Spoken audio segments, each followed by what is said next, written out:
Bom, vamos lá, falar do Botafogo, porque tem um outro comentário aí, é ruim quando some tudo aqui, cara, é que fala exatamente assim, entra semana, sai semana e o Botafogo continua líder. É do Gustavo Lima. Caramba, entra semana, sai semana e o Botafogo continua líder. Pois é. E pelo visto não vai mudar nas próximas, né? Não vai. Porque a vantagem é de muito 10 grande. pontos, é uma bela vantagem. Então vamos lá pro Gustavo Lima e pra todos os Botafogo. É Gustavo Lima. Não dá liberdade não, irmão. Dá dinheiro da próxima vez. Dá dinheiro. Vamos lá pros torcedores do glorioso noticiário do Botafogo, Rodrigo Brandão. Azevedo, e o elenco do Botafogo volta hoje aos treinamentos lá no Espaço Lunier, visando a partida contra o Atlético Mineiro no próximo sábado, 21h, lá na Arena MRV em Belo Horizonte. Os jogadores retornaram aos treinamentos na sexta-feira, tiveram 3 dias de treinos puxados, onde o técnico Bruno Lage cobrou muita intensidade dos seus jogadores e hoje eles voltam a treinar no CT do clube. O técnico Bruno Lage tem alguns pontos a resolver para essa partida diante do Galo. Primeiro, na lateral direita. Será que ele vai manter o JP depois da fraca atuação que ele teve contra o Flamengo, ou será que ele vai promover o retorno do Di Plácido, que perdeu espaço nos últimos jogos? Outra dúvida é no setor de ataque. Será que ele também vai manter o Segovinha no comando de ataque ou vai promover o retorno do Luiz Henrique ou do Júnior Santos? A lateral esquerda também é um setor que pode sofrer alteração. Desde que retornou da lesão na panturrilha, o Marçal fez 2 partidas e não foi tão bem assim. Já o Hugo, que substituiu o Marçal no período em que ele esteve lesionado, foi muito bem e pode ser que ganhe uma oportunidade na equipe titular no jogo de sábado. No meio de campo, não temos dúvida, muito provável que o Tietê retorne a fazer aquele trio ao lado do Marlon Freitas e do Eduardo, tendo em vista que o Gabriel Pires foi expulso na partida contra o Flamengo ao insultar o árbitro Rafael Claus. Ele cumpre suspensão, tendo assim o Tietê deve ser titular na partida diante do Galo.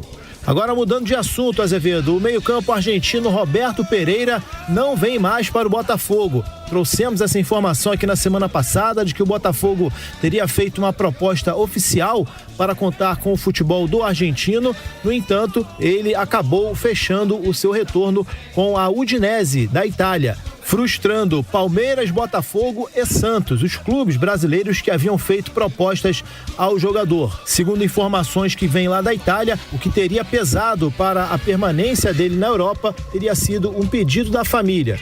Embora as propostas que ele teria recebido aqui do Brasil teriam sido mais vantajosas, ele preferiu ficar na Europa. Lembrando que o Roberto Pereira era uma oportunidade de mercado. O Botafogo não corria atrás de contratações, mas como ele estava livre, o Botafogo fez a proposta, mas ele acabou não aceitando. A data para contratações de jogadores livres no mercado vai até o próximo dia 15, na sexta-feira. Mas o Botafogo já informou que não vai contratar mais nenhum jogador. O elenco está fechado, é com esse elenco que o Botafogo vai até o fim da temporada. Beleza, Azevedo? Beleza, sim. Valeu, Rodrigo Brandão, informações do Botafogo. Bom, vamos lá, sobre a situação da contratação que acabou não se concretizando do Roberto Pereira, né? Então, é o que o Brandão falou, né? Não era uma necessidade. É aquela situação. Apareceu uma oportunidade, tu tá com um dinheirinho, dá pra encaixar no orçamento, tenta. Mas provavelmente a concorrência levou a melhor. O Brandão falou sobre a preferência do atleta em seguir na Europa. Então, vida que segue. Eu acho que seria um excelente acréscimo ao elenco do Botafogo. Qualidade de jogador possui. Não veio, não tem problema. Com esse elenco que o Botafogo construiu a vantagem que tem no Campeonato Brasileiro, a tendência é conseguir suportar. Isso agora só de ter o nome ventilado mostra que a diretoria está atenta ao mercado. É isso, né? É o que a gente vem falando, né? Você tá ali com o elenco fechado, mas um bom nome surge, você tem que ficar ali pelo menos disponível, demonstrar algum tipo de interesse pro jogador, apresentar uma proposta. Isso o Botafogo fez, lembrando que aquilo, às vezes, quando o cara não vem no primeiro momento, mas aí você abre um canal de diálogo com um jogador desse porte, de repente, mais à frente, pode se converter num bom reforço. Pois é, agora a gente viu aí que o Bruno Lage tem dúvidas, né, a respeito da formação tática do Botafogo. É uma preocupação grande do torcedor alvinegro, né, Gabriel? Então, essa data FIFA, ela tem 2 lados pro Bruno Lage. O primeiro é o lado positivo. Ele ganhou tempo para dar uma corrigida na rota numa semana em que o Botafogo perdeu a invencibilidade em casa, numa semana em que o Botafogo foi eliminado de Copa Sul-Americana, uma derrota que teve toda aquela crise na entrevista coletiva, onde o próprio Bruno Lage criou um clima de tensão muito grande. Então a data FIFA vem, abafa o caso, deixa ele trabalhar, treinar com sequência, algo que é bem complicado aqui no nosso calendário. Então esse é o lado positivo. Agora vamos pro lado negativo, isso pensando no Bruno Lage. A pressão fica maior. Porque o torcedor vai pensar o seguinte: treinou. Teve tempo para esboçar reação, para buscar novas alternativas. Teve tempo para pensar numa boa formação para encarar o Atlético Mineiro. Agora o torcedor quer ver resultado. A realidade do Botafogo nessa temporada é bem diferente das temporadas anteriores. Verdade. É um Botafogo que vence muito mais do que tropeça. Então o torcedor não vai aceitar uma nova sequência de maus resultados. Aquele apoio que a gente viu pós-eliminação contra o Defensa e Justiça, esse momento um pouco mais compreensivo do torcedor, vai ficar no passado se o Botafogo voltar da data FIFA e não conseguir emplacar uma boa sequência de bons resultados. Lembrando que o Botafogo encara o Atlético fora e depois o Corinthians também fora de casa. E o Botafogo do Bruno Lage ainda não venceu como visitante no Campeonato Brasileiro. Com o Bruno Lage, as vitórias fora do Rio desapareceram. Eu sei que ainda não é um recorte muito grande, não são muitos jogos. Você vai lembrar do jogo contra o Santos, o jogo contra o Cruzeiro, o jogo contra o São Paulo.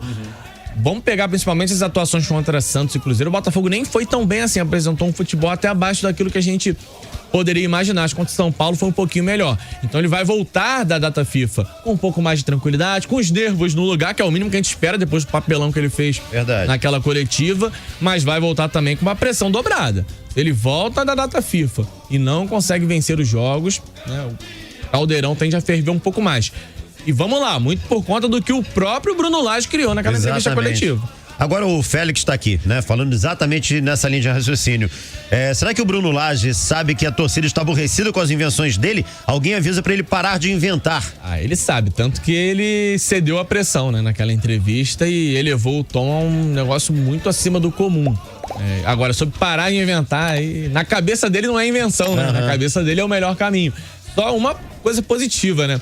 O Gabriel Pires, que eu acho até um excelente jogador, tinha levado a melhor em cima do Tietê e ganhou a posição no clássico contra o Flamengo. Foi uma das principais reclamações da torcida. Só que o Gabriel Pires foi expulso, como o Brandão bem lembrou, após o apito final. Então, de repente, meio que de maneira forçada, o Bruno Lage vai dar uma corrigida nesse meio de campo, voltando com o Tietê para a função de origem dele. Agora, não querendo assustar o torcedor, não se surpreendam se o Bruno Lage esboçar mais alguma novidade. Porque com o menor tempo de treinamento, ele já vinha buscando ideias próprias e surpreendendo não positivamente o torcedor. Imagina agora que ele teve a data FIFA aí para esboçar mais alguma situação. Então eu não me surpreenderia se ele viesse com mais alguma novidade, digamos assim, não muito benquista pela torcida. O Gledson tá na bronca aqui com esse horário de 9 da noite. Ele tá dizendo assim que parece o horário fixo dos jogos do Botafogo, né? Realmente é um horário muito ruim, né, cara? Tem uma explicação pra isso, né? A detentora dos direitos de transmissão, ela transformou esse horário de sábado à noite, digamos assim, num horário nobre. Que é a faixa 4K, com a imagem de maior qualidade, etc. E aí ela tenta arrastar pra esse horário jogos de maior apelo. E como o Botafogo lidera o campeonato, tá caindo muito nesse horário.